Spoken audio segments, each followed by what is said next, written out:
I'll say something. Welcome back. Hope everybody had studied hard on the holiday. Next class, we've got a visitor coming to speak. Mark Light from, he's at Brown University. He's a political scientist. And it's good.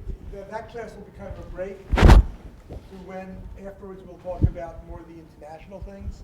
He is going to be talking about some of the political economy and political aspects of reforms. And I suppose we could post something on the some of his things on the we could post a few of his articles on the class website. There is no particular article that he sent us for what he intends to say, but Sanjay knows him well, so. I'll ask him. Okay, so we'll he also has been told he's a stand-up comic. So he will be much more interesting than Roberto and I in this business. Okay, Roberto's going to start today. The subject is transformation. In the very first class, I said that the immense transformative opportunity presented by the world crisis has already been largely wasted, but that the opportunity for insight remained open, and that insight today can be transformation tomorrow.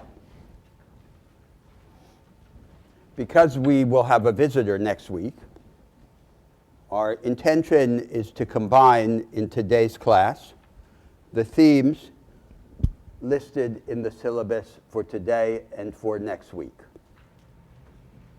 The reorganization of the relation between finance and the real economy, and the reorganization of the real economy itself in the service of greater inclusion and opportunity. I divide my remarks into 5 steps. The first step is the statement of 2 starting points for the analysis.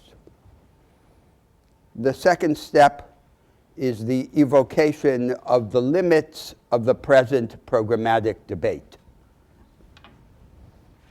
The third step is the topic of the overcoming of regulatory dualism. The fourth step is the reshaping of the relation between finance and the real economy. And the fifth step is the reorganization of the market economy in the context of the crisis to the end of greater opportunity and inclusion. The starting points. I cite 2 starting points for this analysis. The first starting point is, once again, the thesis concerning the dialectical relation between recovery and reform. Remember the essential content of the thesis.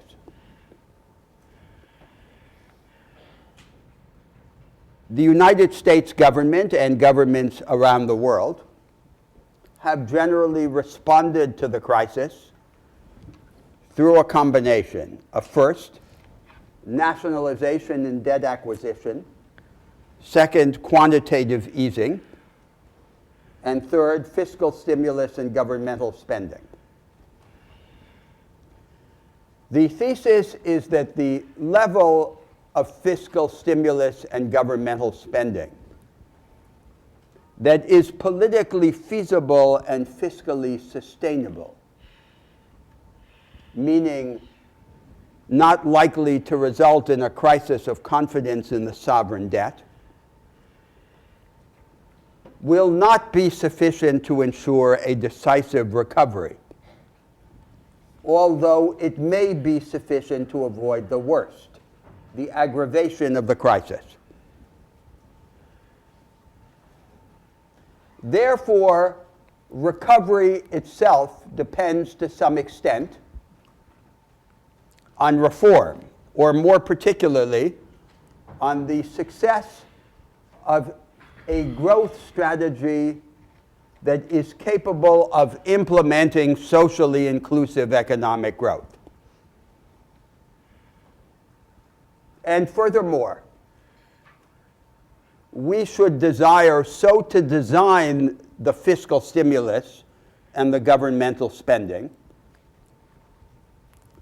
that they represent a first step or a down payment on this more consequential program of socially inclusive economic growth. And in this way, the two sides of the task, recovery and reform, can be made to support each other reciprocally. The second starting point of the analysis is a view about the inadequacies of standard economic theory as an intellectual tool with which to address the transformative opportunities presented by the crisis. The view for which I argue is that in this, as in many other respects, the mainstream of established economic theory is deficient in two main ways. First, it is deficient in its ability to inform our thinking about the institutional reorganization of the market economy.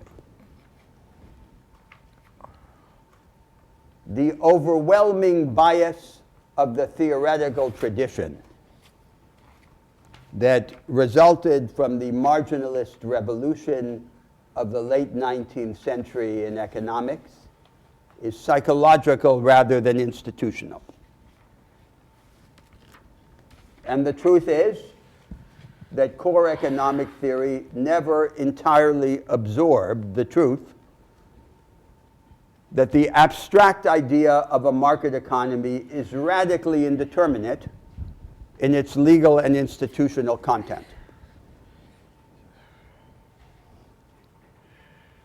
Therefore, this theory fails to provide us with the intellectual equipment with which to imagine alternative forms, alternative institutional forms of a market economy, and in particular the forms that would be required for the organization of socially inclusive economic growth. The second respect in which the standard form of economic thinking is deficient as an intellectual instrument for this project is its failure to address the problem of the creation of diversity. The diversity of the stuff on which the competitive mechanisms of the market would operate. I said before in an earlier intervention, it is as if we had here Darwinism cut in half.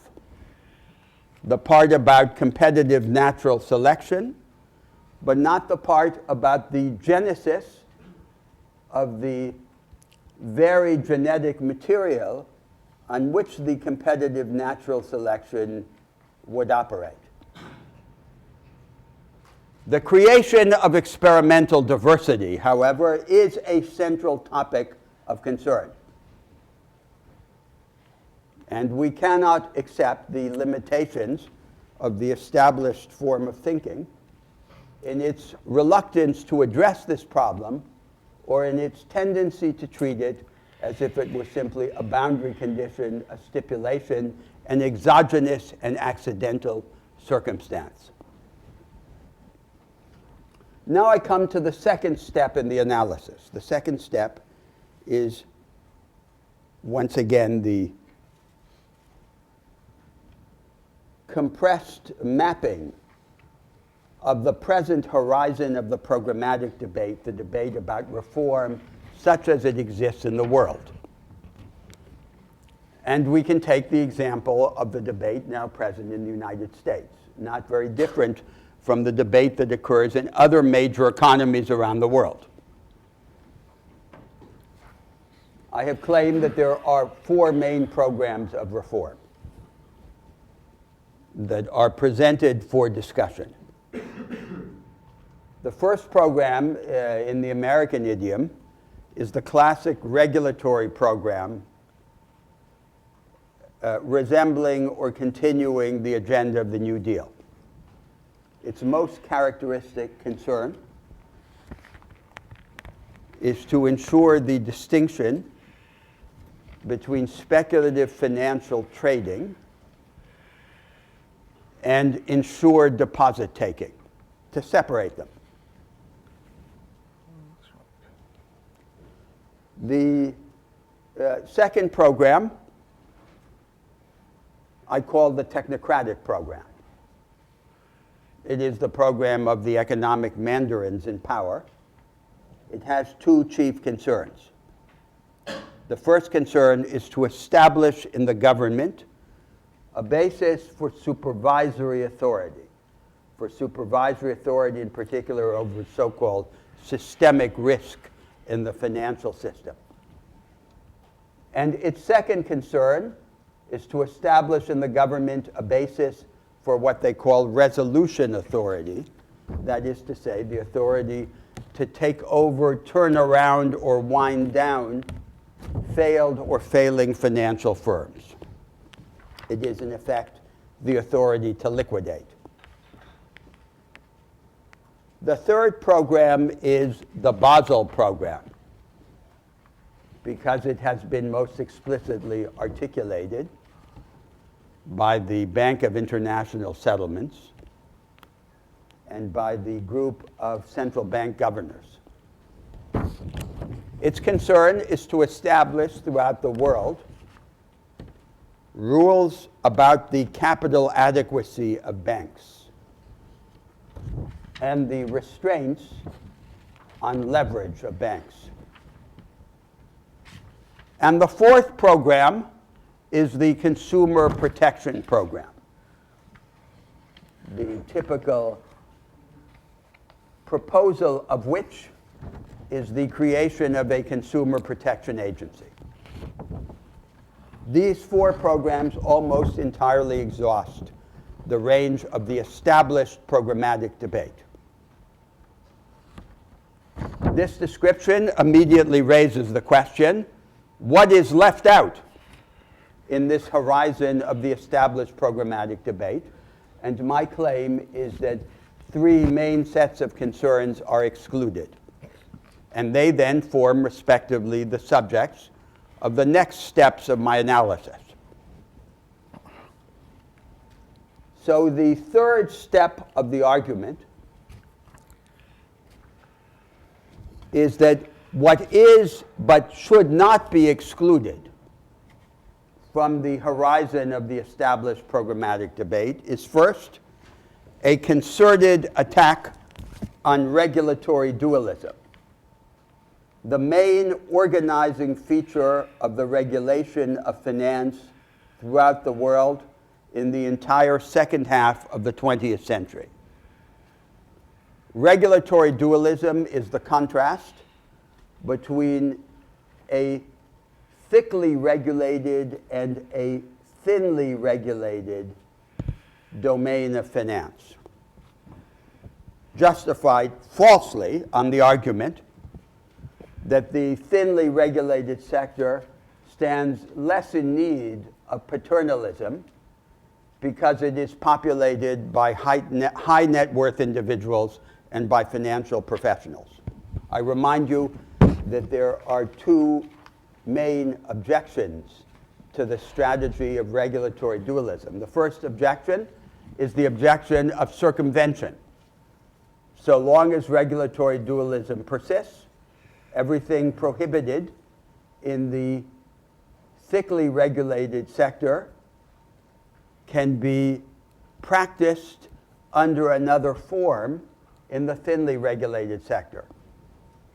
The second deeper objection is that the strategy of regulatory dualism fails to take adequate account of the inherent instability of financial activity that arises from the institutional setting in which it operates. And I listed in previous classes 6 major sources of instability. I now call your attention to only one of them, to one of the 6. And that is the relatively haphazard character of this institutional setting. It has no logic. It is not the expression of an intelligible and defensible scheme.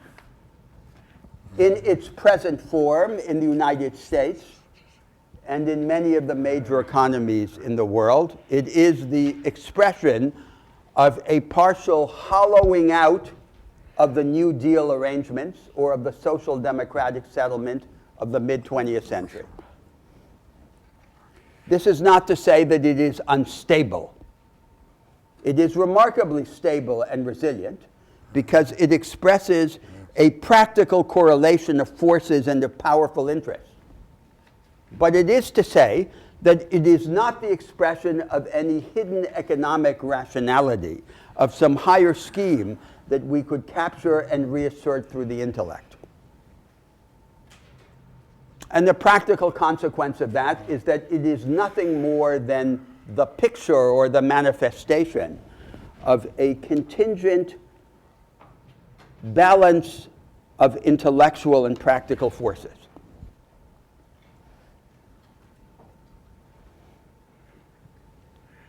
Financial activity is subject to all the forms of instability that arise from this context, from the transformation of this context,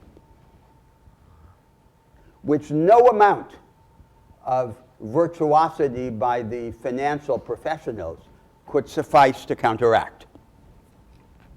That, too, is a reason to repudiate the strategy of regulatory dualism and to insist on a concerted attack on this strategy and on a unified regulation of the entire financial sector.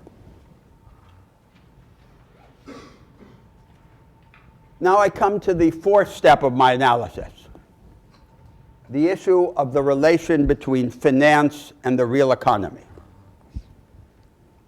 I begin with the evocation of an enigma that has been mentioned in previous classes. The enigma is the following. In every major economy in the world, the production system is largely self-financing. It is largely self-financed on the basis of the retained and reinvested earnings of firms. According to some studies, the proportion of the finance of production that can be ascribed to reinvested earnings is over 80%, and according to other studies, even over 95%.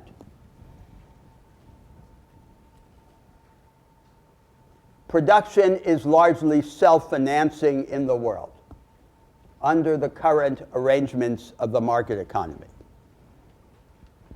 This seemingly innocuous empirical observation arouses a disturbing question. What then is the purpose of all of that money in the banks and in the stock markets? Theoretically, it is to finance production. In fact, it seems to have only an oblique or episodic relation to the finance of production. For example, take the activity of the stock markets. The direct link to production appears in the form of initial public offerings of private firms.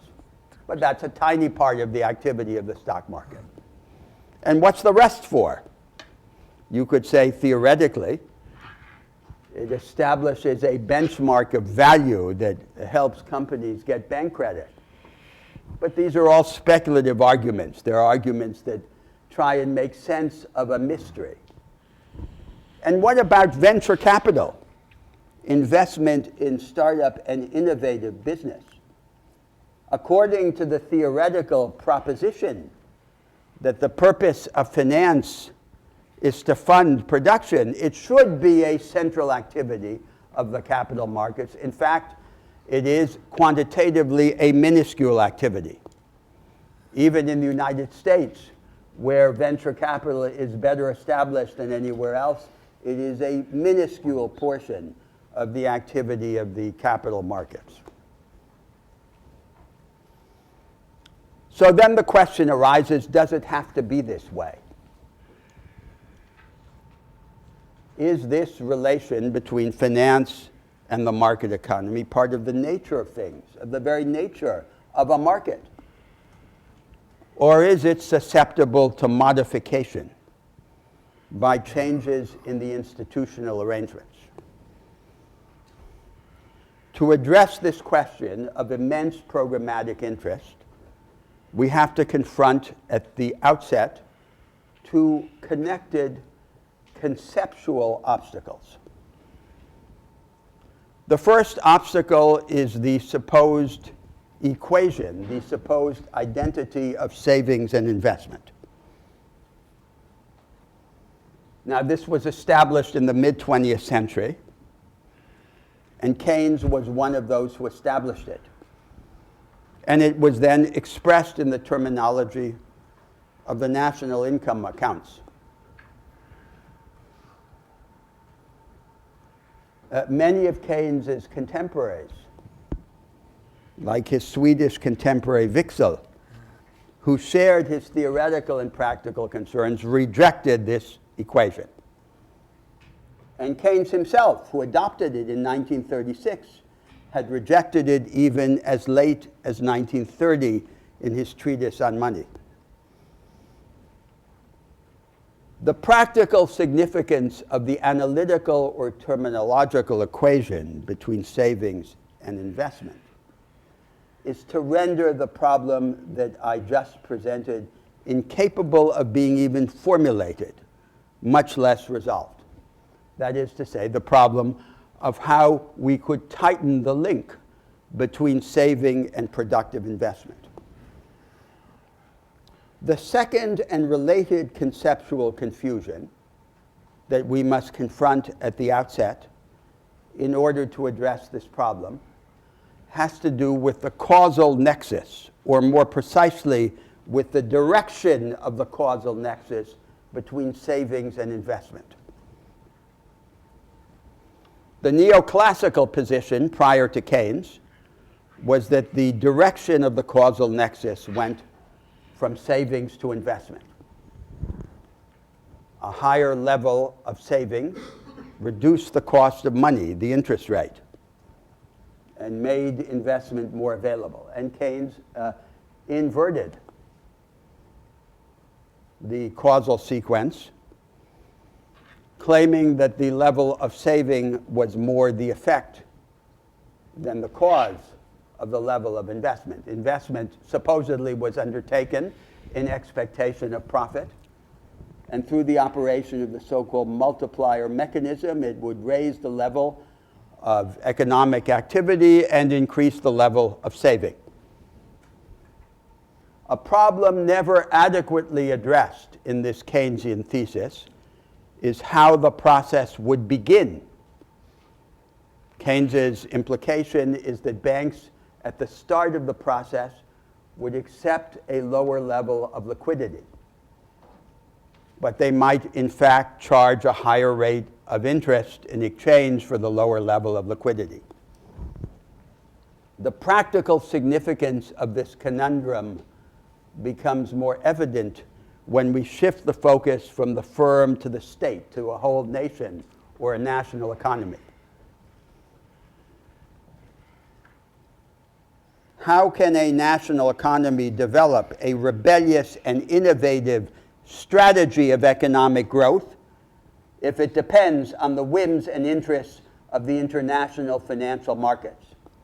It must be able to mobilize its national resources and to produce a forced raising of the level of private and public saving in order to define the established prejudices and interests in the world capital markets.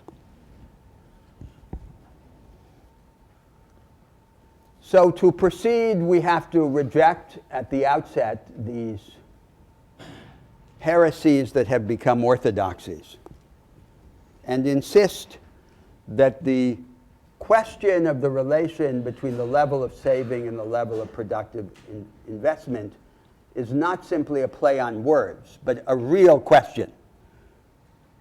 And that different institutional arrangements may either tighten or loosen the relation between saving and production. Now, I want, in a very schematic fashion, simply to suggest, without entering into institutional detail,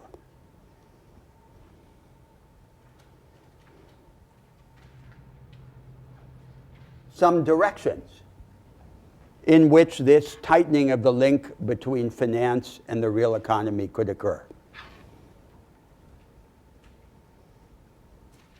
The first direction is the mobilization of the saving, and in particular the pension saving of society.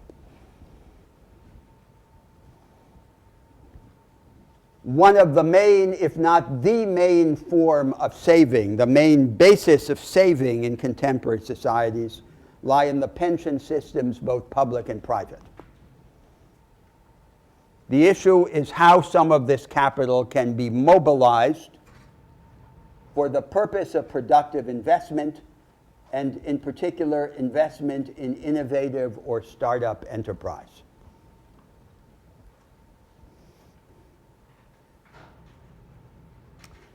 So there would have to be the following elements. First, the use of the base of pension savings. Second, governmental action, governmental activism. Third, the channeling of some of this pension saving into funds that would be independently, professionally, and competitively managed. That is to say, would mimic the market in some fashion. And fourth, the attempt to perform in this fashion the role of venture capital largely conceived. Now, there are examples in the world, and a prototype of such an experiment was the so-called Meidner Plan in Sweden in the late 20th century.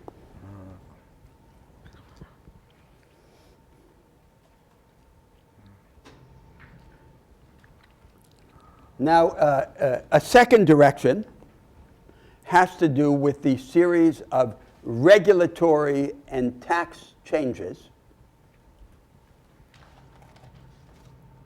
that would discourage speculative activity unrelated to the real economy. Now, here it's necessary to insist on a point of analytical clarification. Speculative activity is not inherently prejudicial. It can be useful in the organization of risk and in the development of information. The problem is not speculative activity per se. The problem is speculative activity that fails to stand in the service of activity in the real economy. And what these tax and regulatory changes should therefore seek to do is to insist on rules that encourage the connection and discourage the disconnection. Let me give you a homely example of a widespread practice in finance, so-called short selling, which began in commodity markets and then spread to security markets. In commodity markets, short selling performs a useful function of ensuring liquidity. It is difficult to say what function it performs in security markets other than to serve as a tool of gambling. And the whole world of finance is penetrated by a series of practices rendered suspect by this disconnection between speculation, not inherently bad, and production in the real economy. The third direction is the revival and renovation of the local banking system, which in particular is the single greatest strength historically of the American financial system. I remind you that in the United States, the Americans, all the way back in the period of Andrew Jackson, had a great struggle over the national banks and decided to disband them, and created the most decentralized system of finance and credit at the service of the local producer that had ever existed in the world. This system could be again brought to life through a collaboration of the federal government with these local banking entities. The creation of government-sponsored enterprises in the language of the New Deal to make this vast system of local banks capable of performing the larger work of venture capital.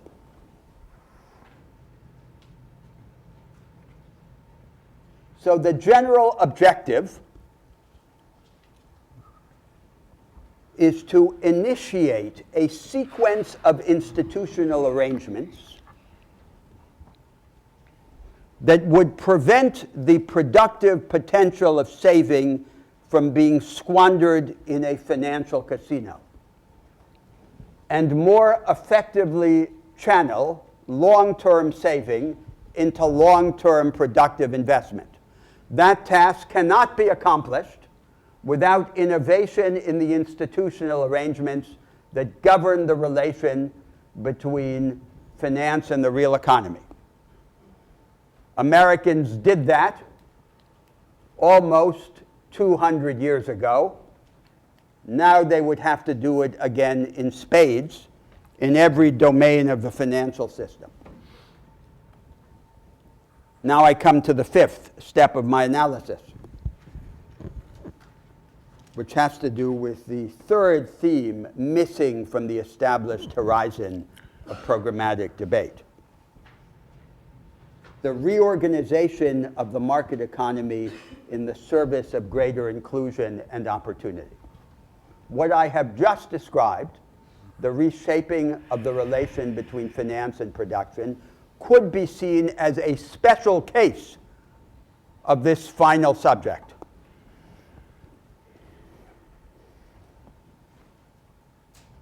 Now, the general proposition is that a strategy of socially inclusive economic growth has as its chief concern to give people the economic and educational equipment that they need in order to be more productive. A premise of this proposition is that no market economy can be rendered more inclusive socially without being reshaped or redefined in its institutional and legal content.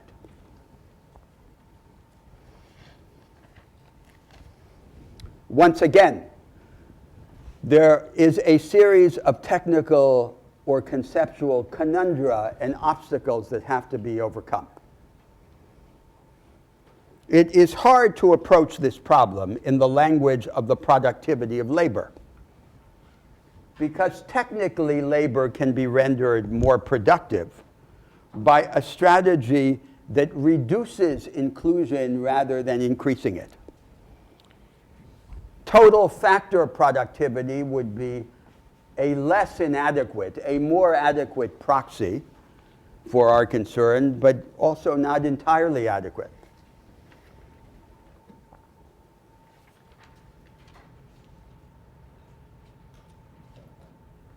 What is the context in which this problem arises in contemporary societies? The context is a profound change in the organization of production that I described before in the vocabulary of Fordism and post-Fordism. Let me remind you of the meaning of this terminology.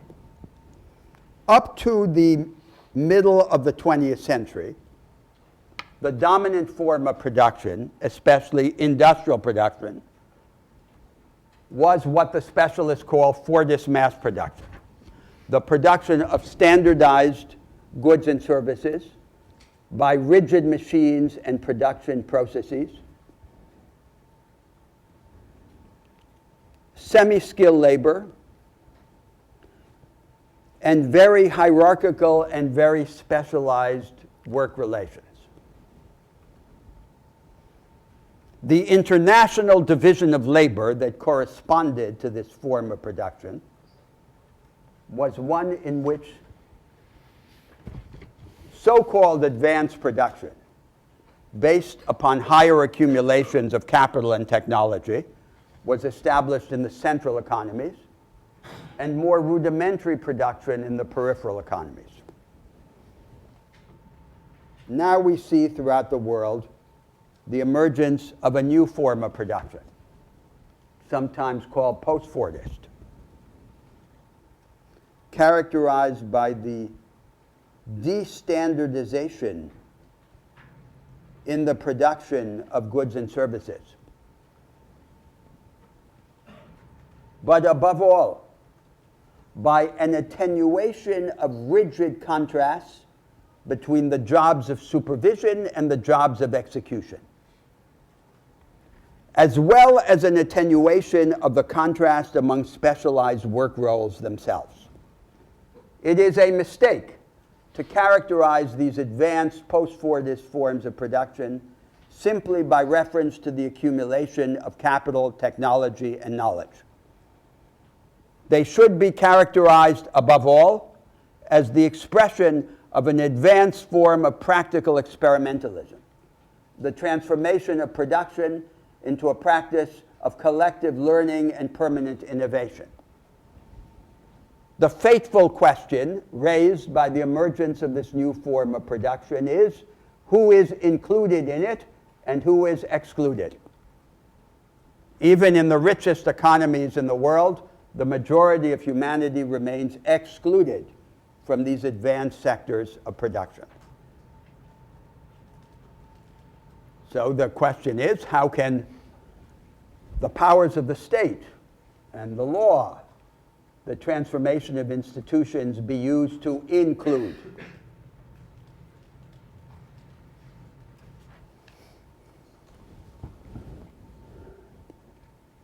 Now, before describing schematically a possible institutional trajectory, I make the following conceptual observation. Under Fordist mass production, the workers do work that in principle could be performed by machines. Fordist mass production is so arranged that only the supervisors do work that in principle is not susceptible to being expressed in a formula that can in turn be embodied in a physical apparatus. Everyone else is made to work as if he were a machine. But the nature of Fordist mass production is that it creates at least the potential that people will not work as if they were machines. Machines will do whatever work we are able to embody in formulas that can be in turn expressed in physical contraptions, and people will do only the work that has not yet become susceptible to formulaic expression and repetition.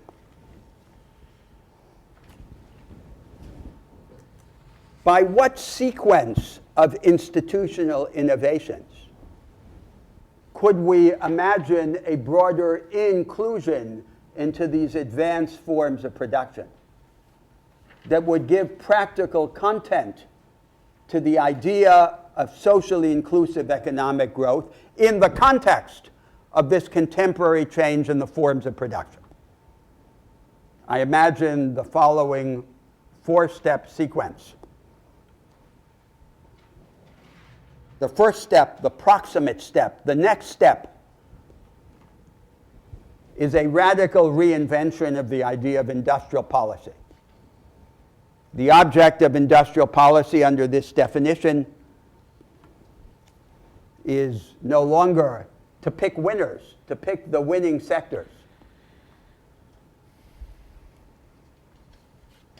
The object is to provide the most important sector of the economy, small and medium-sized firms, with access to technology, to credit, to knowledge, to national and global markets. And one of the most important tools is the propagation of successful local experiments. In many countries around the world, the practical significance of such an industrial policy would be to organize a direct transition from pre-Fordism to post-Fordism without there being the need to pass through the intermediate purgatory of Fordist industrial production. The second step in the institutional sequence is a renovation in the repertory of institutional arrangements organizing the relation between governments and firms. There are now two main models in the world. There is the American model of the arm's length regulation of business by government, and there is the Northeast Asian model of the formulation of centralized industrial and trade policy imposed top-down by the bureaucratic apparatus of the state.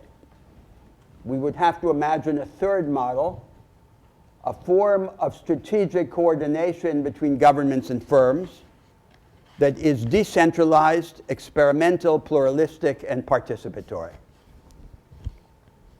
In the service of this broadening of the gateways of access to the advanced forms of production, particularly to the benefit of the small and medium-sized firms. The third stage of the sequence is the gradual development of a plurality of property regimes, of private and social property coexisting experimentally within the same market economy. In principle, there should be no need for a market economy to be fastened to a single legal and institutional version of itself. And the fourth step, much further into the future, could be characterized by the gradual approach of two long-term objectives. The first objective is to create an economy in which no man or woman does work that a machine could do. And our precious life is saved for only that which we have not yet learned how to repeat. And the second goal is the gradual supersession of wage labor, which both the liberals and the socialists of the 19th and 20th century understood to be a continuation of serfdom and slavery under different forms. To give way to the combination of self-employment and cooperation. Now, notice that this whole argument about the institutional reorganization of the market economy in a particular direction is based on the premise that we cannot make a market economy more inclusive without reshaping it in its institutional context. Compensatory and retrospective redistribution through tax and transfer are not enough. I therefore conclude this discussion with an observation that may seem to be a digression, but in fact is pertinent to this central concern of the fifth step of the argument. In the whole period of the second half of the 20th century of institutionally conservative social democracy, the period from the New Deal to today, the period from post-World War II social democracy in Europe to today, The assumption of the progressives is that greater equality was to be achieved through compensatory redistribution by fiscal means and social programs. The lessons of comparative fiscal experience, however, are these. First, that redistribution by the tax system and by transfer programs is entirely accessory or subsidiary to the effect of institutionalized broadening of economic and educational opportunity. We can alter the situation fundamentally only by changing the economic institutions in a way that affects the primary distribution of wealth and income, and not the secondary corrective redistribution by the tax system, by entitlement programs, and by transfers.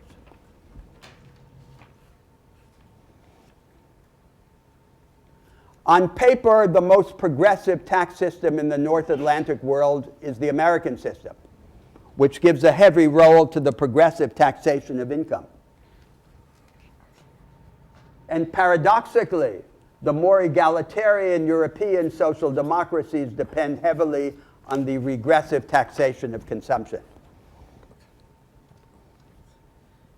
The second lesson of comparative fiscal experience is that in the short term, what matters with respect to a tax system, always playing a secondary role in comparison to the institutionalized access to economic and educational opportunity, is not the progressive design of the taxes, but the aggregate level of taxation and the way in which the taxes are spent.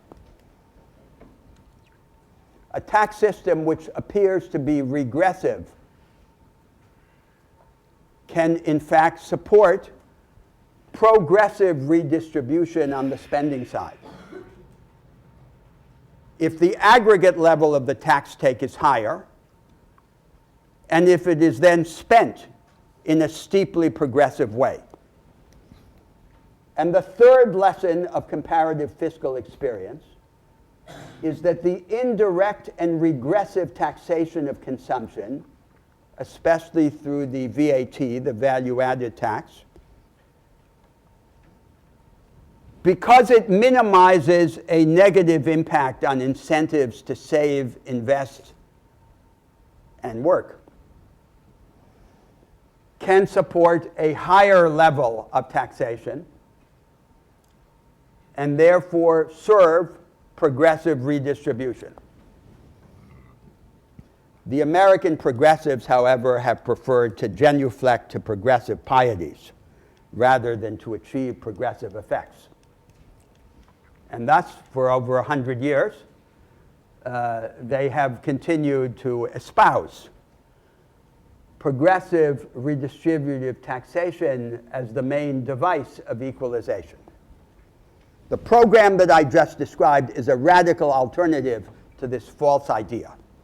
Now I have concluded my argument, and it should be evident that there is a problem. And the problem is that the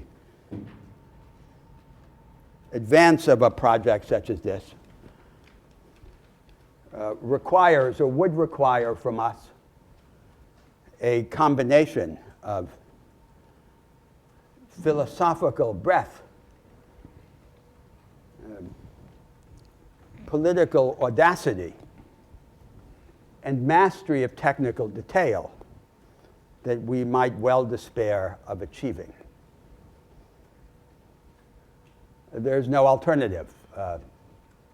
Hope is more the consequence of action than its cause. Those who would change the world are often under the illusion that their main problem are the forces, the practical forces that confront them. Their main problem is the absence of ideas, the lack of a project. We must appeal to the imagination. Let us hope that there will be plenty of it.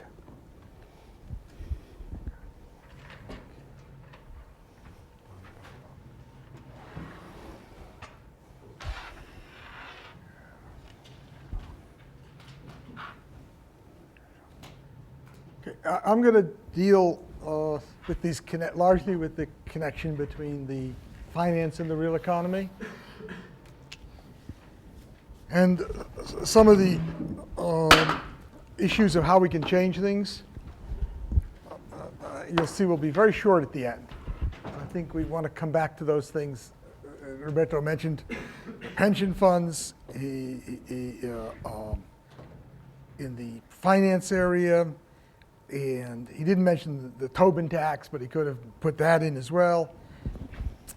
And I think I'll say a word or two, but mostly I want to get to the finance and the real economy. So there's two trees for you. Which tree would you rather own? The money tree or the, I don't know, the leaf tree?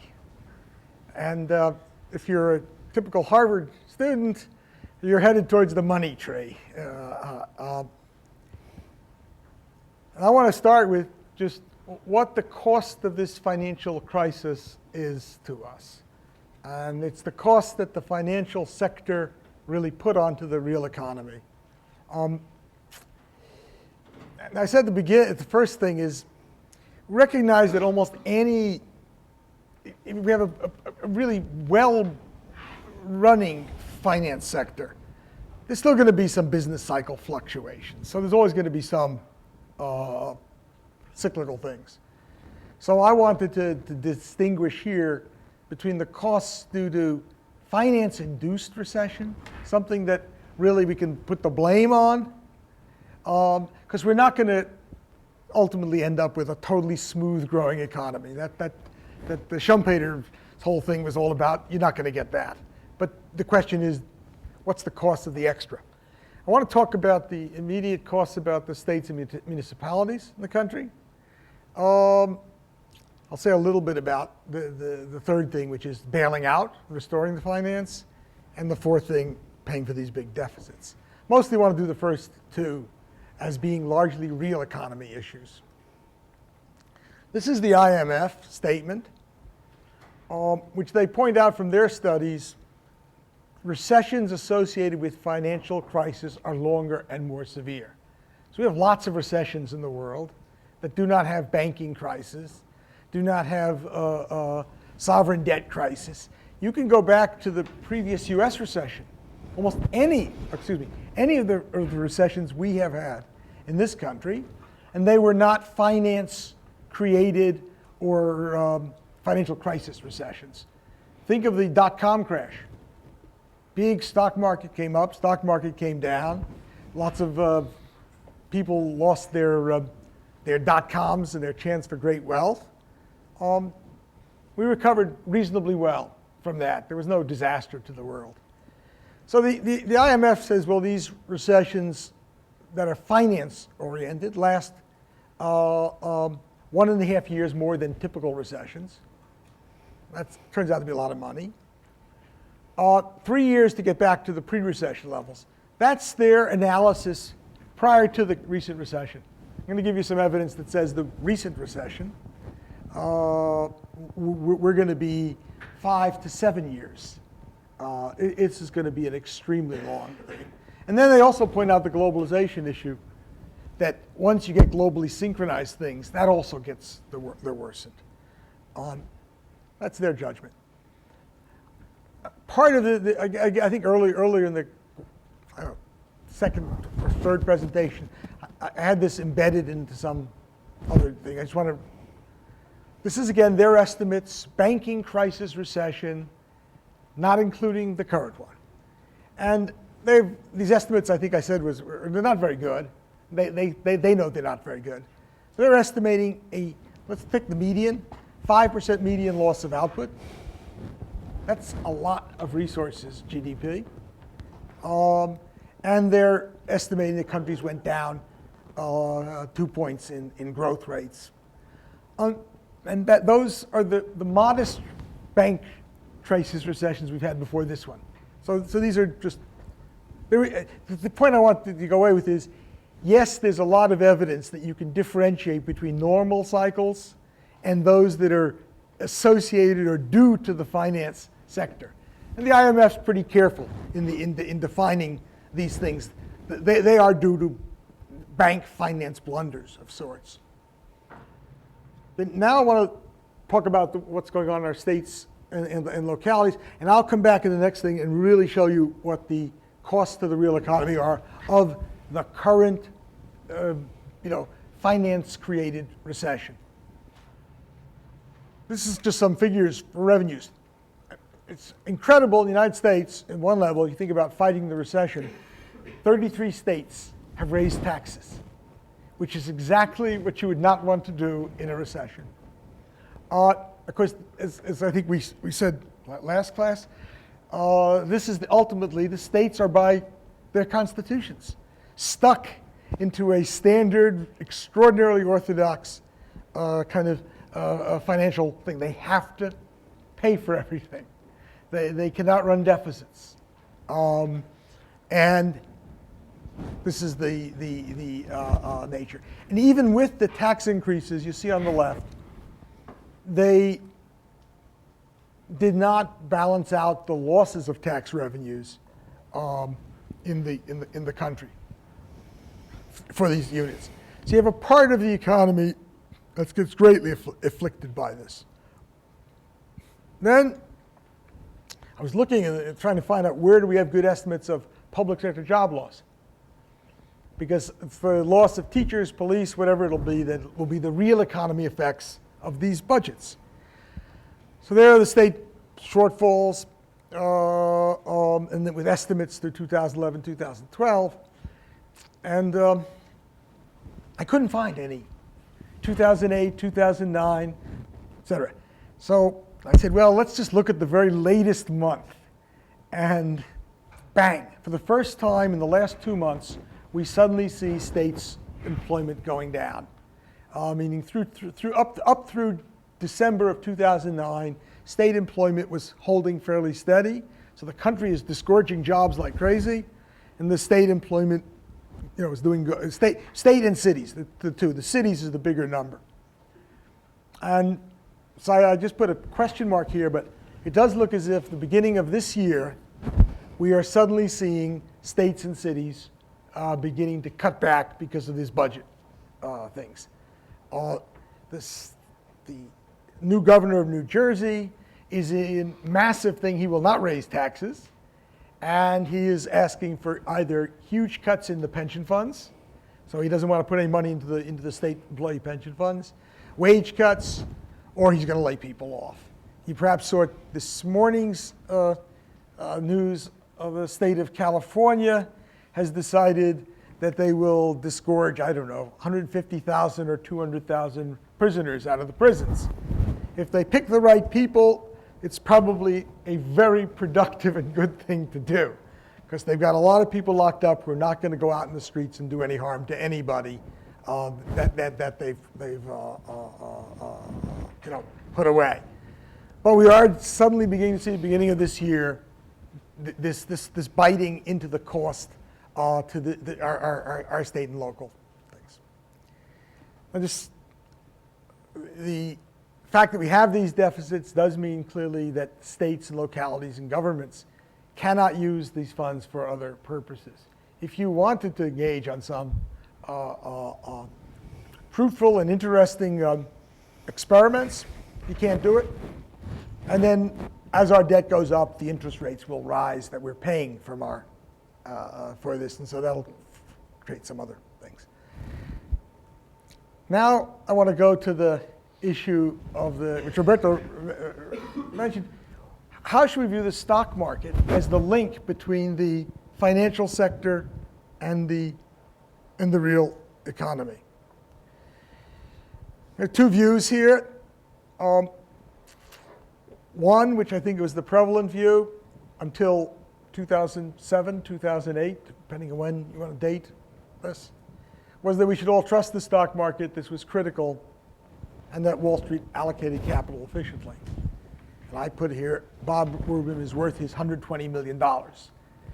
Well, Citigroup has gotten rid of him, and he still has his $120 million, and I don't think any shareholder regards that as a good expenditure of their money in retrospect.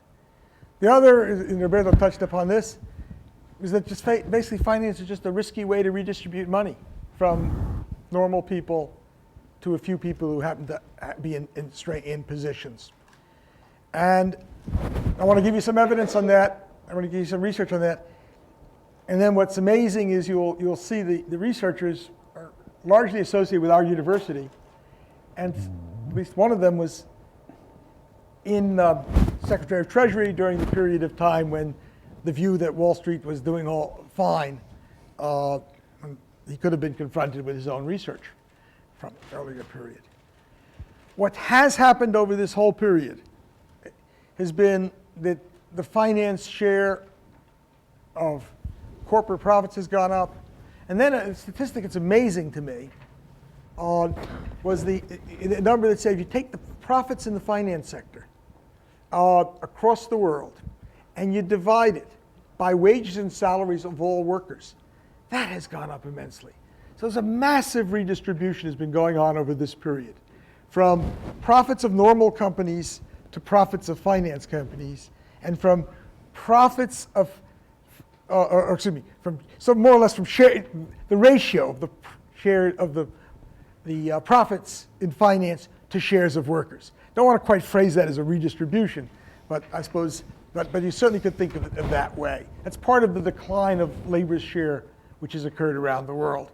But it's showing up not in the profits of normal companies, the companies that will make real investments. It's shown up in the profits of finance. This is a very extraordinary sort of period of time. And so when Roberto said, well, gee, what's Wall Street doing in here? Well, they're collecting money. And it's not, and this is not just Wall Street, this is figures from the ILO, the new world of, they put out a world of work every year. This is the 2009, which just came available recently. And so they went all these national income accounts, and they just looked at what's going on. And you can see that the numbers that you do. You get profits to finance, you get national income figures on wages and salaries, and you just divide them, and you sum them up across all these countries. Really remarkable redistribution. Now I want to go to U.S. data. I'm going to give you these figures for 2 periods of time, just because it's a lot easier to show you than to show you a bunch of technical regressions. This is from Olivier Blanchard, who is now the chief economist at the IMF. Mr. Rhee was a graduate student at either Harvard, I don't know him, at Harvard or MIT. And Summers is Larry Summers. First thing to look at is the retained earnings. And the number what we show here is the sources of financing. This is this issue that Roberto said was, does investment rely very much upon stock market things? And the net issue of stocks would be the part that you might have said, well, that's related to stuff. So I just wanted to look down the retained earnings. Capital expenditures in 1925, 8.72. Retained earnings, 7.53. Basically, all of the capital. And the fraction in there is the ratio of one to the other. So all of the 86% of your capital expenditures came from retained earnings. You go down to the 1980s, the same kind of thing, 90%, 103%. So the retained earnings was being put away in some fund inside the company, but not actually spent. On these 2 periods, they picked in this article, and that was the easiest thing to show you. This is true throughout. They picked them because they said, what happens as you move into big recessions problems? And what you see in the Great Depression,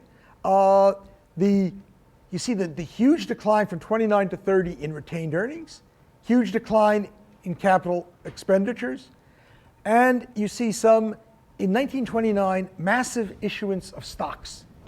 So this is the net issue of stocks. What was going on? As best that Blanchard, Rhee, and Summers can tell, was the companies knew the stock market was way overvalued. If you knew your executive, you know your shares are way overvalued. What's a quick way to make money? Issue shares. and then collect the money and then pay it as much as you can to yourself. That's what they did. I'll leave the second period. We haven't talked very much about the collapse of share prices in the mid '80s when they went down a huge amount, et cetera. The common stock issues relatively little. The key thing here is retained earnings, and then what they did in a set of regressions that I'm not showing you. They took investment, which is what we think of as this is the real investment, capital expenditures, and they regressed it on retained earnings and share prices. Because there's another way in which the stock market could have been helping the real economy. Share prices go up a lot, could be a signal to firms, that there's expected future profits are going to come along, and therefore they should make big investments. And the regressions, you'll take my word for just didn't want to show you a bunch of regression coefficients, was that there's a huge relation between investment and retained earnings. There's a very weak relation to share prices. So it isn't simply that most of your investment comes out of retained earnings. It is that the companies are not paying much attention to the stock market when they decide to make investment decisions. Because you might say, the stock market's booming. This is a sign things are going to get to be great. I should make more capital investments. The answer is a little bit. It's not nothing, but it's dominated. And they were quite struck by this. More recently, Randall Mork and Andrei Schleifer and Bob Vishny did this analysis using hundreds of companies using CompuStat. This is now individual companies. They find exactly the same thing. What they called fundamentals dominates the investment decision. When I have a growth of sales, my sales are growing, and cash flow means things that I can have for retained earnings, that's when I invest. Money is pouring into my company's coffers, and I'm seeing a growth of my sales, I make an investment. My share price, very little. So the stock market is not, the conclusion of these things, is not simply that it's not the conduit for large sums of funds. As a signal of information to make investments, it is very weak. Not negligent, not nothing, but weak. And that appears to be the state of the analysis of how the stock market does things in moving funds to the real economy. Just not much. Not much at all. And of course, we know that the venture capital firms, that's because you can't go to the stock market when you're starting up to get money to do your activity. And the venture capital firms, say, would be the equivalent of Roberto's local banks for doing local things. So this is known. This is there's a 1990 articles, which means that as they deregulated finance and told us they needed to give these firms this great free thing, I mean, the academic researchers, but it included Larry Summers, since much of this work stems from him. He was involved in an argument with the sort of efficient market people throughout the 90s, and his argument, beginning in the mid 80s, I would say, his argument always was the stock market's not efficient and it isn't doing much to help the real economy. Now, where that got lost in going to Washington is an interesting story. So what are the companies spending their money on? The first figures I showed you previously in the graph, that the finance sector is just grabbing more and more of the profits out of businesses. And then you start thinking, well, you sort of know that what does finance make their investments in? What's the budget of, say, Goldman Sachs look like? The budget of Goldman Sachs consists hugely of one thing. What would that be? What was that? People compensation, yeah, of course. So there isn't any, quote, investment in some form. I mean, there may be investment in some kind of intangible human capital by paying people who are very smart to sit around and figure out new financial instruments. We might have believed at one point that was productive. I think we now do not believe that that is productive. And there's the figures that also are in the graph. They've increased dividends. The dividends have basically doubled as a share of profits. All of which means the profits are coming in, and what the companies are doing is they're paying it out, some of it to shareholders through dividends, and some of it to employees. The Goldman Sachs, it's not just the partners get lots of money, lots of people get lots of money. The ILO did an analysis of where the best and brightest, I put that in brackets, the graduates of the top business schools around the world were going in this period of time. 40% of them went to finance. So you are pulling in, drawing in your, let's think they may or may not be the best business talent. I mean, but they certainly are very smart people. And that's where they went, bang. I believe if you look at the Harvard undergraduate body, and you include, I think you have to include McKinsey and some other places of that type, you get numbers that are quite comparable to the business school things. So what you see is a sector that is drawing resources that could have been used in the real economy into itself, but because there's a lot of money floating there, it's able to reward and it becomes attractive to this. And then this, I couldn't really find it, I wasn't happy with the evidence. The ILO just say they claim this is true, that the global decline of wages was more pronounced where the risky financial practices were more pervasive. Then maybe it's true. I just didn't, it's just an interesting hypothesis that the more risky you were, basically the more you were taking out of, for the moment, one part of the real economy, namely workers, and pulling it into some other parts. Well, these are, call up the guys on Wall Street and you say, and Roberto lays out these things and says we want a single regulatory process, ...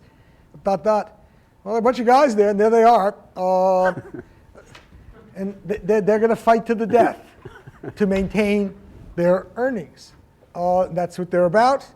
One of these gentlemen, his wife is running for senator from the state of Connecticut. If she happens, she's running in the Republican primary. She may not make it or not. We don't know. I won't say which gentleman that is. But one of them. Now I want to get to the huge costs to the real economy of this. This is one of these things that it's mind-boggling. You should really, you have to go away and sort of say, what on earth have we done? This is the current projections for how long this recession before we get back to full employment. It's 5.5 years. This is for the average of all the developed, the high GDP capita countries, US, UK, Germany, the main ones. This is optimistic. Let me just be clear. This is optimistic. This is based upon no problems occurring that'll give us another kick. 5.5 years. That's already, remember it was 1.5 years longer than the typical recession. Well, this thing is going to be about 4 years more than the typical recession, as we say. I think I showed you this one before, but it's just important to understand Sweden has never recovered from their financial crisis in terms of employment. They've recovered in some things, and then they get hit by the new thing. And the Swedish data look like a lot more years. So we're talking 9 years, and they may never be back to the 2% unemployment that they once had. So you sort of take a hit like that, and you say, whoosh, if it goes on for years and years, then it's just massively expensive, this recession. These are, again, some of these estimates from the this World Employment Report. When you look at this, they were estimating taking the Asian crisis, labor participation rates. 4 of the 5 countries, this is now, this crisis, remind you, was in 1997. This is now, this data probably would have gone through 2009. 12 years, they still haven't recovered labor participation rates, 4 of the 5 countries. 4 of the, yeah. Informality. One thing that happens in the developing world, people don't go unemployed. You cannot live if you're unemployed because there's not enough social safety net. So what do? You go work in the informal sector. And we have some estimates here for these countries. A few, they said they did recover to pre-crisis in 2 to 3 years, and another 5 to 6 years they're still doing this. So just the finance-induced crisis just has a long, long thing. I showed you this graph. Remind you again, the U.S. where we sit now, and so we're clearly going to be on this 5, 6 year period before we get back to full employment. It is almost impossible to imagine other than that. This is an interesting set of statistics. Somebody sent this to me, and I said, well, that's good. Because currently the best real-time information we have on the job market comes from internet want ads, because companies put all their ads up on the internet. And what you see here is the unemployment zooming up in the first part, and that's what they call labor supply. And then the internet job things, I can get this through February, this of 2010. It's the most updated stuff. And then they show you the unemployment tracks incredibly well. There is a little bit of an uptick, as you see in both graphs, that may reflect, that we're getting a little bit of recovery. But that's a good place to look for what's going on. And you see there's the massive gap. You go back to the May 05 period. You see the labor supply was a little bit higher than the want ads during the boom or call it a boom, but at least the better employment figures we had. The internet job ads went above, and now big gap to close. Okay, so this is going to be a long thing.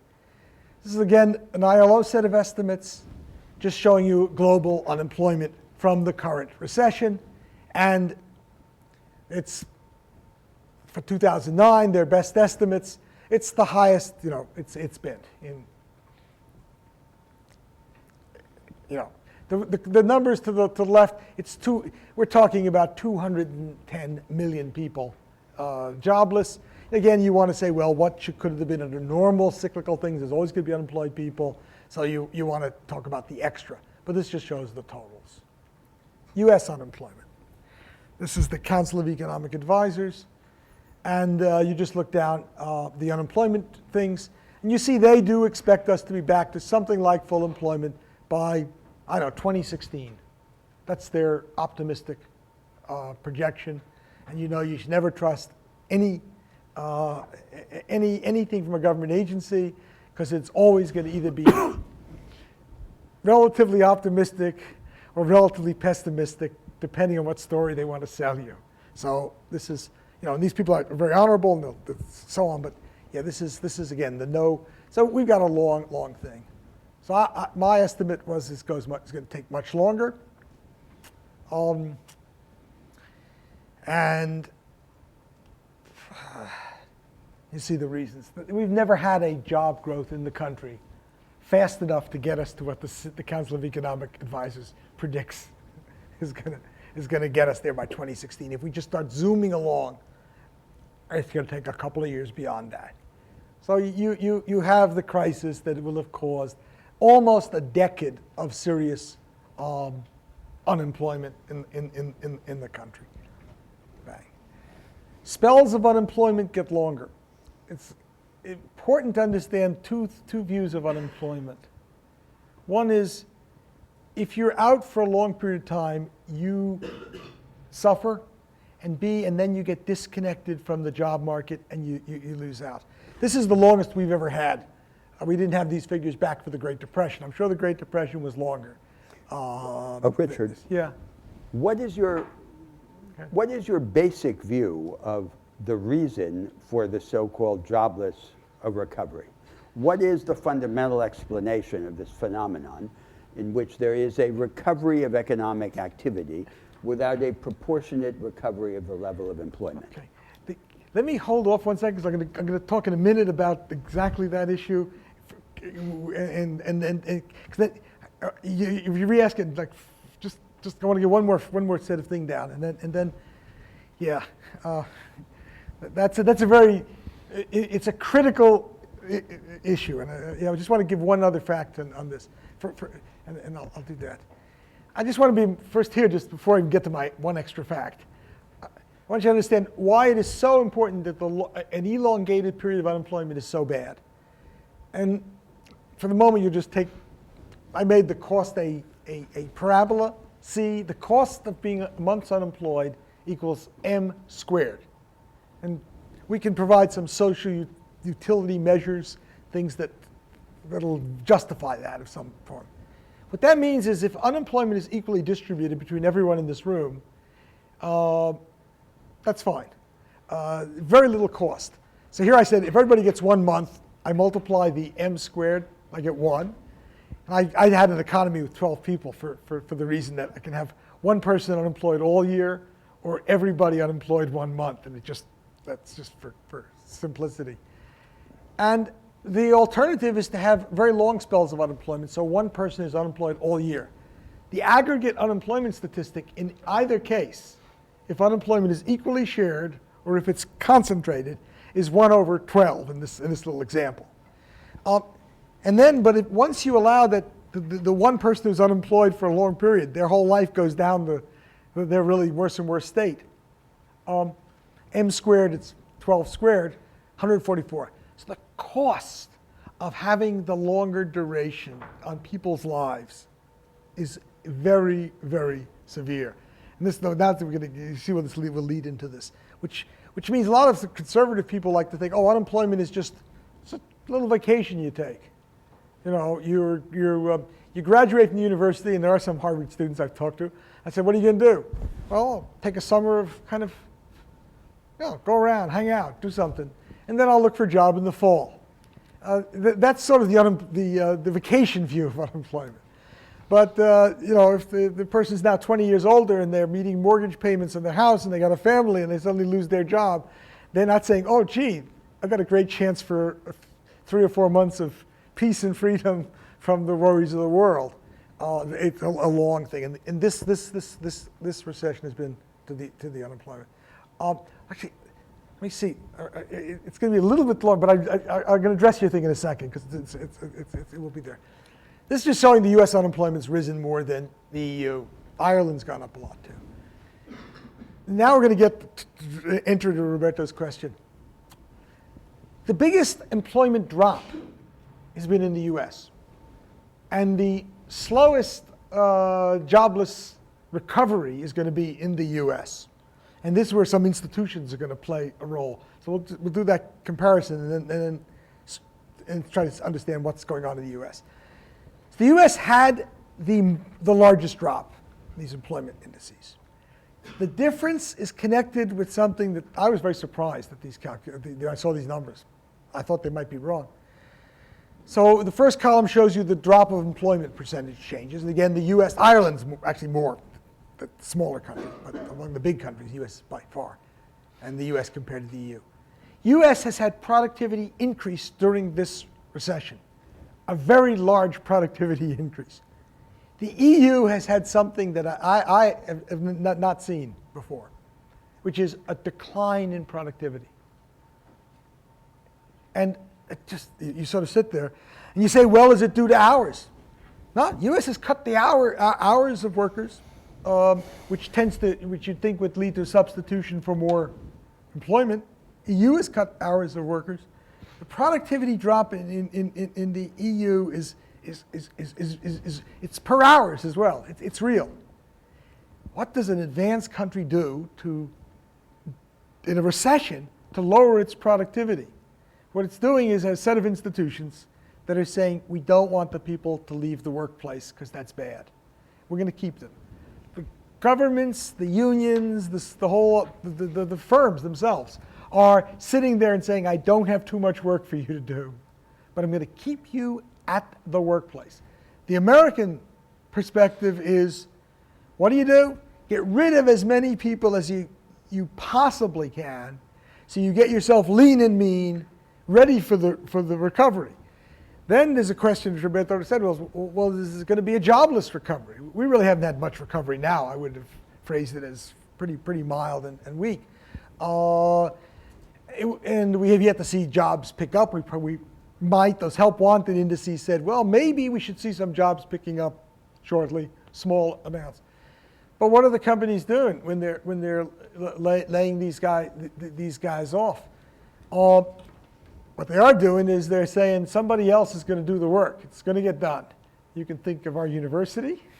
We've had, let's see, I have this seminar I gave with people at the B School. We had a full-time B School woman running our seminar, or coordinator, part-time, whatever she was. She was doing something. So it was real easy. And she'd give her things. She would invite the speakers. She'd take care of everything. Suddenly this fall, we were told she's been laid off. Take care of it yourself, professor. And so the whole burden shifted of somewhere the work gets done. And are they going to bring somebody back when they get some recovery? Who knows? So there is you build in the productivity per worker. Now the firms know that they can push us more. And if you get into obviously a tight labor market, they'll suddenly say, oh, gee, we'll get you an assistant to help with the seminar. We'll do this or that to do this. But the Americans are strikingly different than the Europeans, and the institutions are very important. I was so uneasy about these declines of productivity that I went to another source, because I just felt, oh my goodness, this is the best we have, because manufacturing, you measure output better than in most other sectors. And what you see, there's the US with the productivity increase, Korea also having a productivity increase in manufacturing, a couple of other countries, and then you go down and you get Sweden, Denmark, 4, 5%. Singapore, I just don't know quite what's going on there, but I'm sure it's also probably some government program where they're just saying, don't lay people off. We'll pay you money not to lay them off because we don't want to have lots of unemployment there. So I think there's a big institutional aspect that you can keep people at the workplace in a recession if, in fact, you want to do this. And the Europeans, most of the European countries have done this. Canada, you also see here, has productivity decline. What do Canadians do? Canadians have one of the most extensive work-sharing programs in the world for recessions. So that in Canada, you get your unemployment benefits. If you go part-time, you get half of your unemployment benefits. And in Canada, the unions and the employers do it. Some of our states have a similar program, but we don't really do it because senior workers. I once proposed at the University of Chicago when there was a big unemployment among physicists, and the Chicago physics department asked me to come out and speak about this. And I offered, I'll call this a Roberto type proposal. It's a programmatic thing they could do. The senior guys just looked at me and said, get them out of town as fast as they can. I calculated that if they took their budget and they took a modest wage increase, or modest wage decrease, excuse me, that they then could hire all of their graduates and give them good postdocs and good things for a couple of years to tide them over. This would be the European kind of policy. And the professors just looked at me. They were deeply concerned about their unemployed PhDs, but not so that they would remotely affect them. But that's the way, I'm not knocking University of Chicago or physicists. That's the way the American workforce is, that's been in our kind of situation. Less true among the Canadians and others. But productivity decline is kind of interesting. Now you can kind of ask, I phrased my question a little bit differently. You're focusing on the US. I was focusing this on the EU. Okay, and so I said labor hoarding is a lot of this and the work sharing. And then what do you think is better? Is it better to try to keep the workers on, or is it better to get rid of them? And the whole story of the OECD jobs study and the entire ethos of Washington Consensus was get rid of them. Don't keep them on. So I give the rationale for this. And I was moved as I was working on this because first I thought, oh, it just sounds crazy keeping people on and they're not really needed.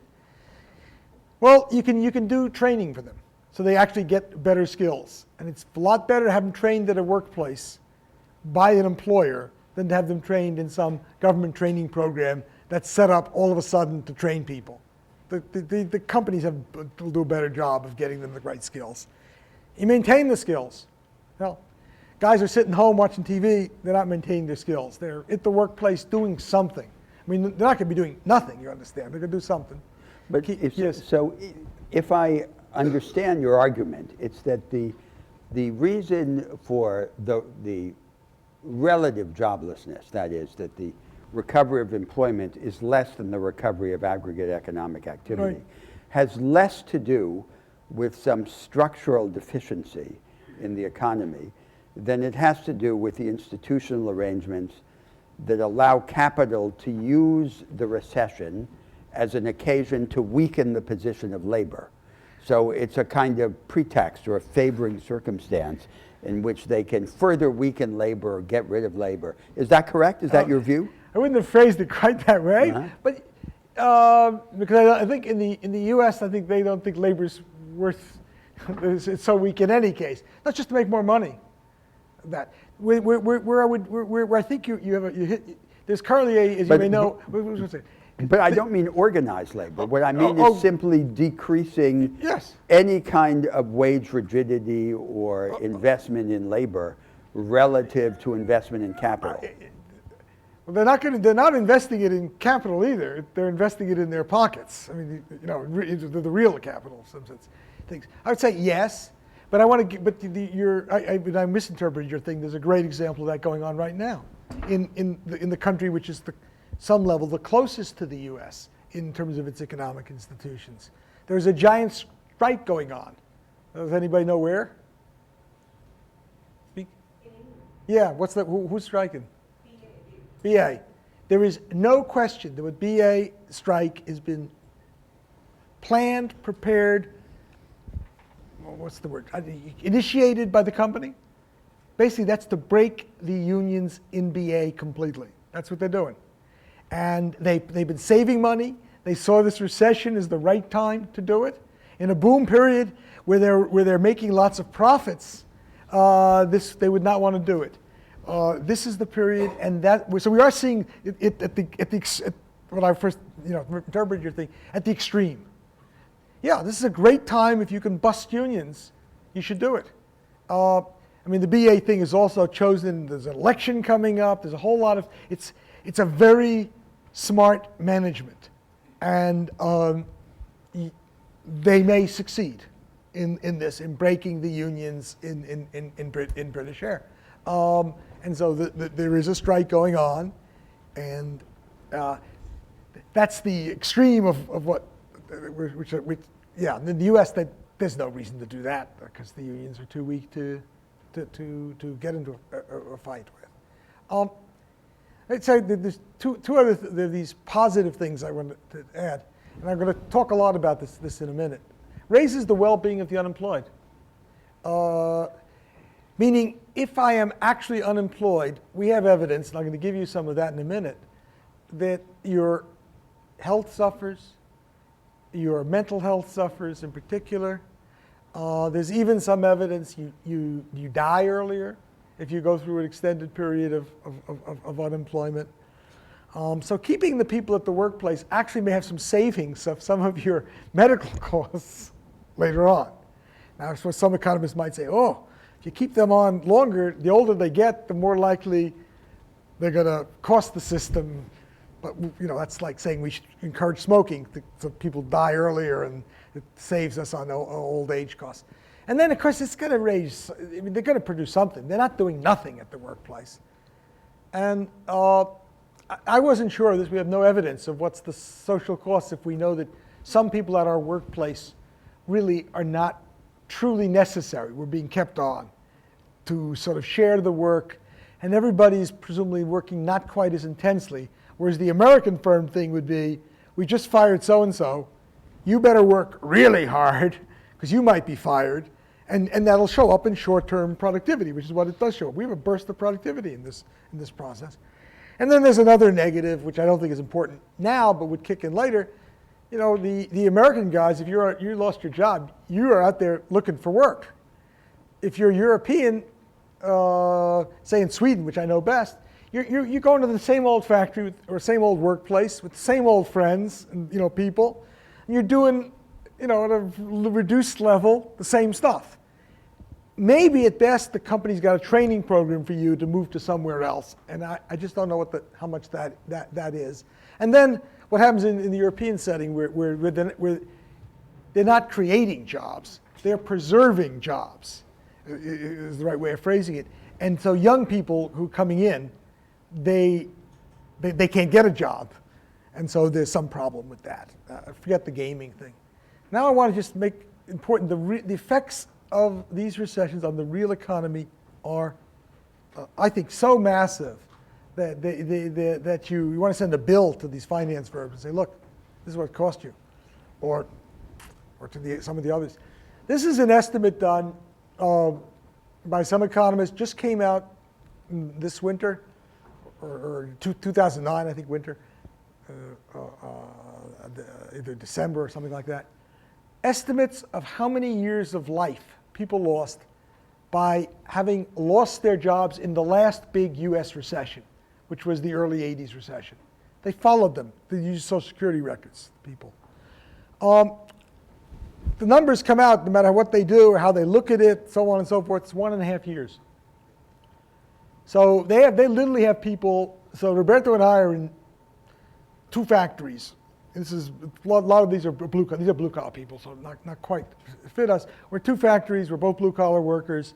My factory closes down, so they know the loss of the job has nothing to do with my personal attributes.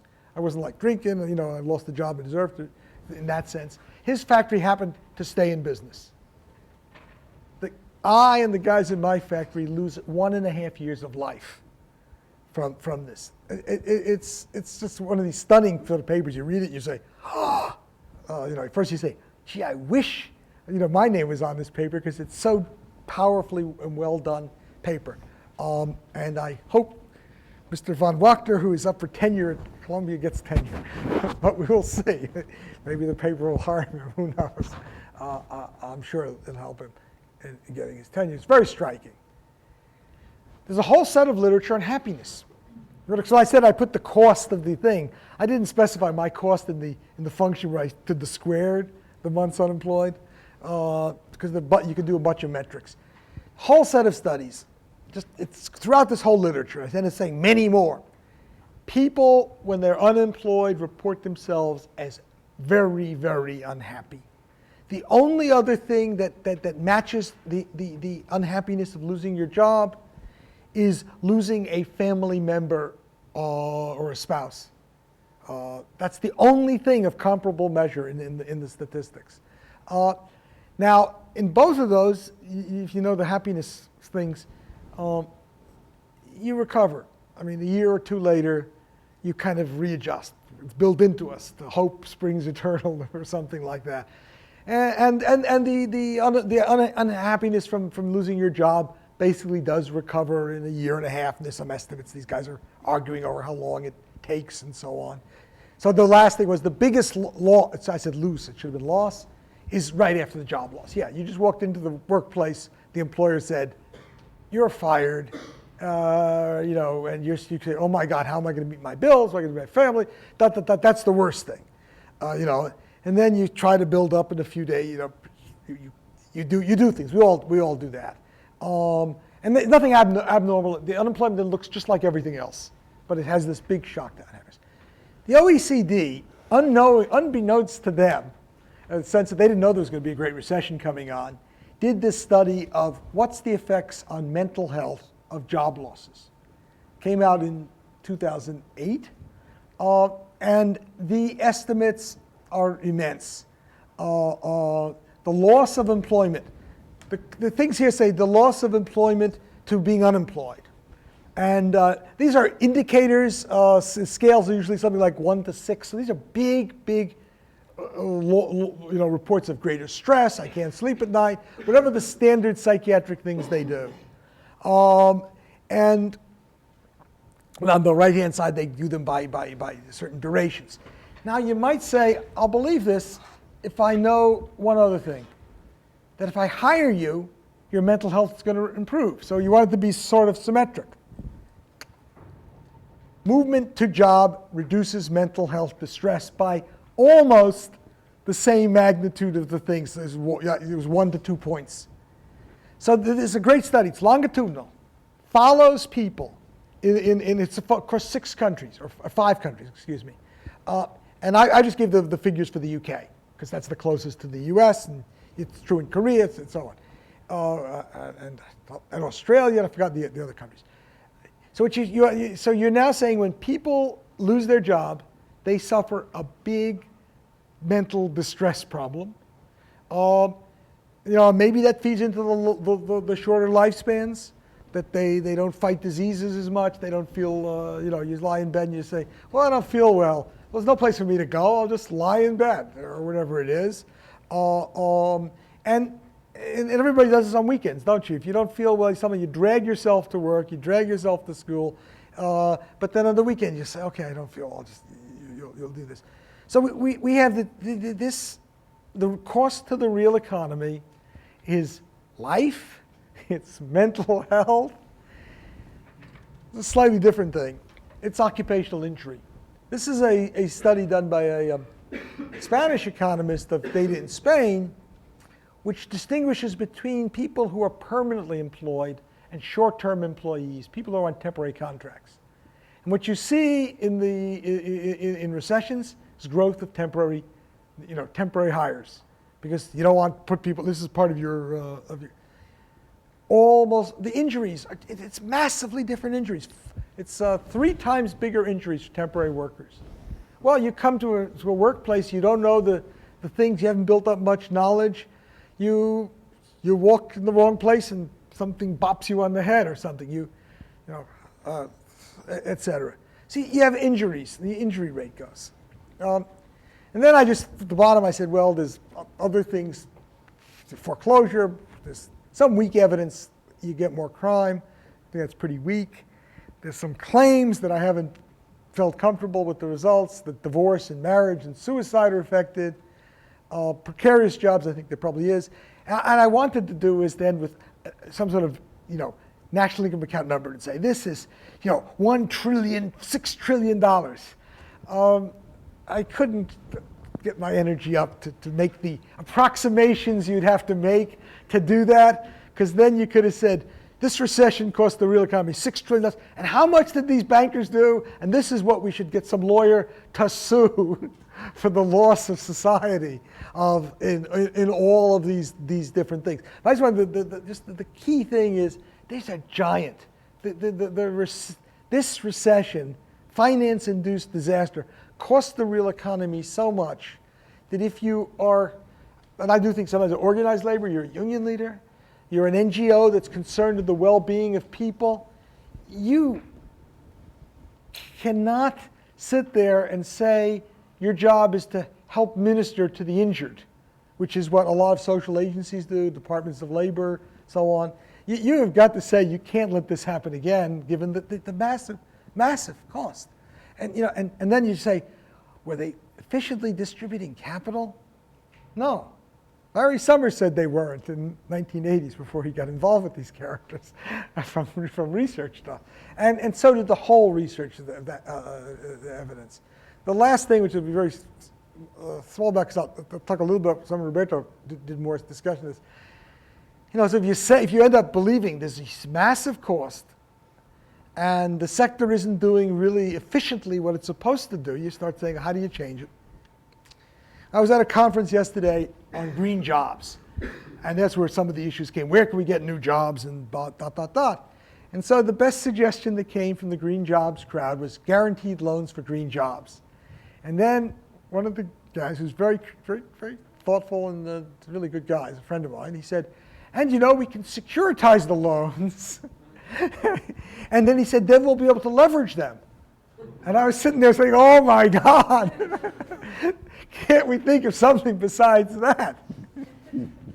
Because you see, the view was, if we get a big green jobs thing, we want to now loan money to the companies who are going to do the green job investments, and we'll do it the old Wall Street way. And it's just, I protested. And I said, warning, warning. I would have picked for my pension fund example, Roberto picked the Meidner plan. which had a really terrible flaw in it. The current Swedish things are much better, and the Australians have a much better pension fund kind of thing. Just the flaw in the Meidner plan, which is just fascinating when the money was going into a central pension fund. The shares for every company were going to be voted by the workers in the company. They had no responsibility for the funds, and they got none of the profits, but they would vote the shares. And so it created a terrible situation where some of your shares were kind of potentially going to be used not to benefit. The workers might have an incentive to rip off other workers. It was not a good plan. The Australian has done a very nice thing. They just said they're going to just not deal with Wall Street. Their superannuation plan, they set up their own investment vehicle. They have their own fund managers who are doing the investments. I don't know how well that succeeded. You can also give tax breaks to cooperatives or organizations where you believe that everybody is sharing in the thing. They may still take risks too. That's always a problem. And one of my friends in Britain said, the whole world would be much better off if we just had old-fashioned postal savings schemes. And I said, oh, that's interesting. But basically that means you buy small amounts of the national debt through the postal savings system.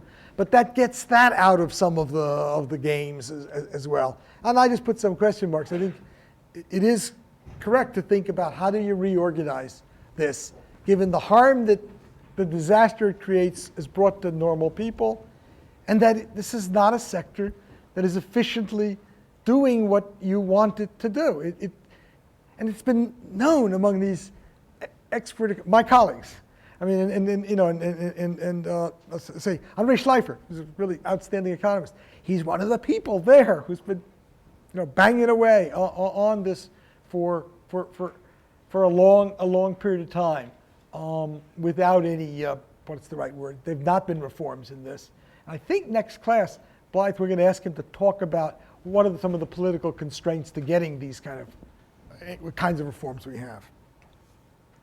Anybody got we got 2 minutes. Yeah.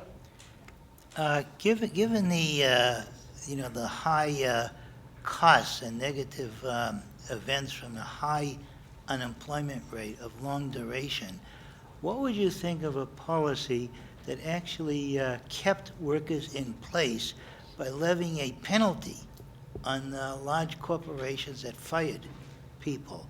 Or alternatively, gave them some positive incentive to keep them, possibly by subsidizing their wages. I mean, we subsidize everything else. Right. Okay. Yeah. That's kind of what the other countries have done in different mixes. Let me say one reason why they do it, which makes it, up to a certain point, just an intelligent thing to do. I'm going to pay you a pretty high replacement rate. I'm going to pay you something close to your wage, maybe 80% in Sweden or Denmark. You're going to go unemployed. Why don't I just give the money to the company? The company kicks in 20%. You get your regular wage, and the company has you there working. That just has a real winner all about it, because I'm going to pay you through the other mechanism. One. Then they do have big severance pay things, and the OECD has been fighting desperately to destroy these protections. And they now have done a flip about that. They suddenly say, oh, well, maybe they're not so bad, which is, if I lay you off, I got to pay you 2 years if you're an older worker. I may have to pay you, usually it's 1 year for 1 month. So if you've been there for 24 years, I got to pay you 2 years pay. But could I say something about that? So the situation in the world generally is that there are two established positions. One position is universal insecurity, which is what, on the whole, the Americans mean by flexibility, the universalization of insecurity. And the other position is the position of conservative European social democracy. Freeze everything in place. The music stops, and you have a defensive position and attempt to transform the present places into vested rights. Those are both no good.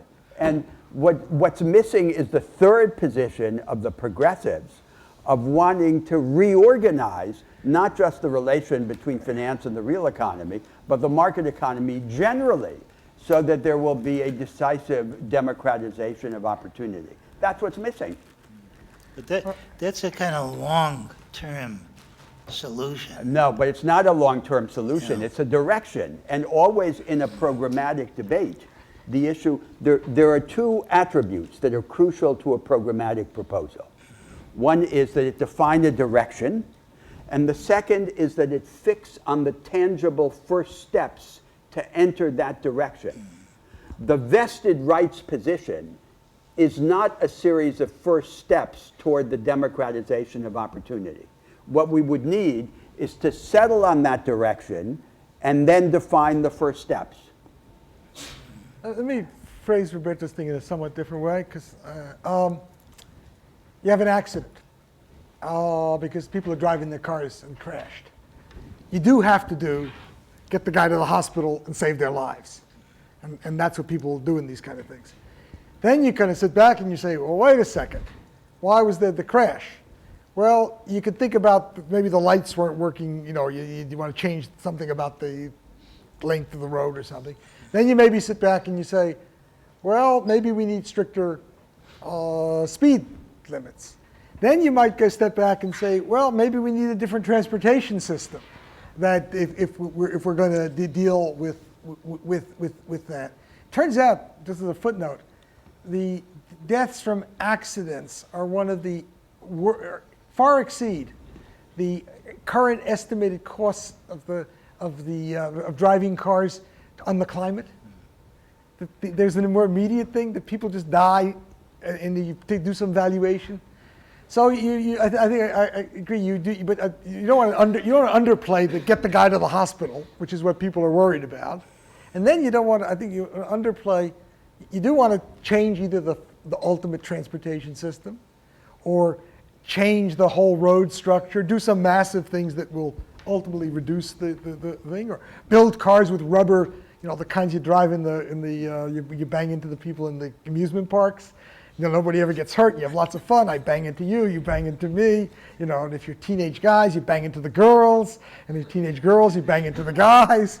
And et cetera. But maybe we could imagine cars with big rubber things around them, so crashes would be dealt with differently, or so on. And I do think you do want to make some down payment, on those kinds of stuff. So yeah. We're out of time. Good. Yeah. We just